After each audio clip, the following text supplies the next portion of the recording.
আঘাতের মধ্য দিয়ে আমরা এই প্রমাণ পেয়েছি হাসিনা এবং তার যেসব দোষর তারা এখনো সক্রিয়। আমরা আপনার ধ্বংস চাই না, বন্ধু সুলভ আচরণ চাই। আমরা বন্ধু সৎ প্রতিবেশী সুলভ, আমরা বন্ধুত্ব চাই। হত্যাকারীকে জায়গা দিবেন, লুণ্ঠনকারীকে জায়গা দিবেন, আবার বাংলাদেশের সঙ্গে বন্ধুত্ব চাবেন, একসঙ্গে তো দুটো হয় না। 25শে গণঅভ্যুত্থানের পর মানুষ স্বাভাবিক কারণে ভেবেছিল স্বৈরাচার খুনি লোকেরা শেখ হাসিনার পতন হয়েছে, দেশে একটা স্থিতিশীলতা থাকবে, আইনের শাসন থাকবে, মানুষ নিরাপত্তার সঙ্গে ঘুরে বেড়াতে পারবে, চলাফেরা করতে পারবে। কিন্তু 1 বছরের ভিতরেই যে পরিস্থিতির মুখোমুখি আমরা হয়েছি সেটা আশাব্যঞ্জক। খুবই মর্মান্তিক। গণ অধিকার পরিষদের সভাপতি এবং জাতীয় সভাপতিকে রাস্তায় যেভাবে পিটানো হয়েছে, খুনের উদ্দেশ্যে তাদেরকে হত্যার জন্য যেভাবে ছুরিকাঘাত করা হয়েছে, এটা বড়ই মর্মান্তিক। এবং আমি এই ঘটনার তীব্র প্রতিবাদ জানাই। অনতি বিলম্বে এর সঙ্গে যারা জড়িত তারা যাই হোক এবং যত ক্ষমতার অধিকারী হোক তাদের বিরুদ্ধে মামলা এবং যথাযথ আইনের প্রয়োগ এবং গ্রেফতারের আহ্বান জানায়। তারা যদি ঘুরে বেড়ায় তাহলে আইনের শাসন প্রতিষ্ঠিত হয়।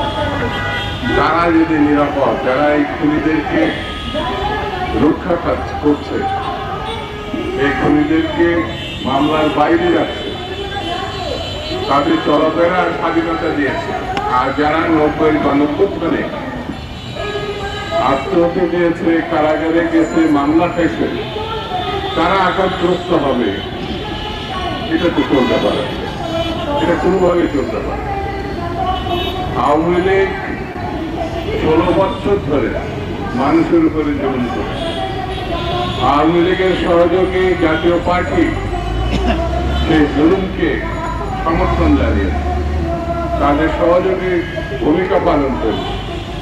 14 দল একদম পর্দার অন্তরালে চলে গেছে, তাদের চেহারা দেখা যাচ্ছে না, তাদের সংগঠনের কথা শোনা যাচ্ছে।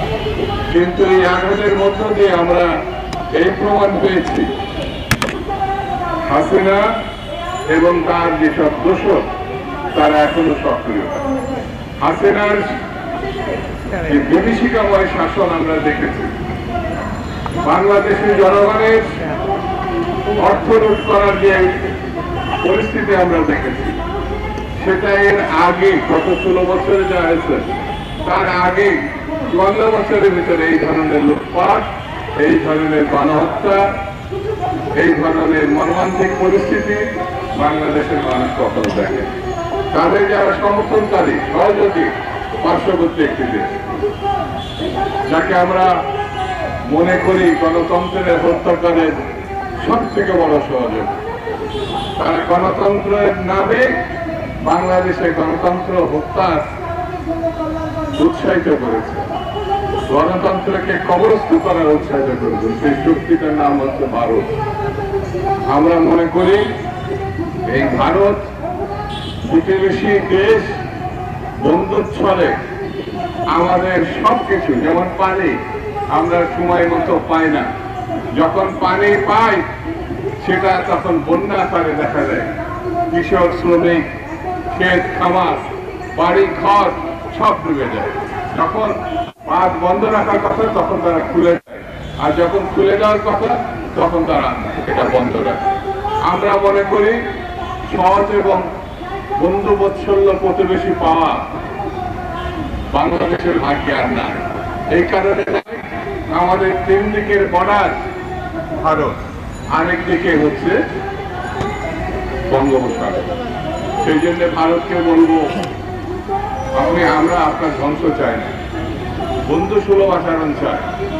আমরা বন্ধু সৎ প্রতিবেশী সুলভ, আমরা বন্ধুত্ব চাই। এটি যদি না হয় তাহলে পরে, যেমন দেখেন না গণতন্ত্রের আকাঙ্ক্ষায় বাংলাদেশ উজ্জীবিত হয়েছিল এবং স্বৈরতন্ত্রের পতন ঘটিয়েছে। ভারত সেই স্বৈরতন্ত্রের শিখণ্ডী গণহত্যাকারী লুণ্ঠনকারী শেখ হাসিনাকে ভারতে জায়গা দিয়েছে। শুধু জায়গা দেয়নি, তাদের হাজার হাজার লক্ষ লক্ষ কর্মীকেও তারা ওয়েস্ট বেঙ্গল এবং বিভিন্ন প্রদেশে জায়গা দিয়েছে। এটা কেমন কথা?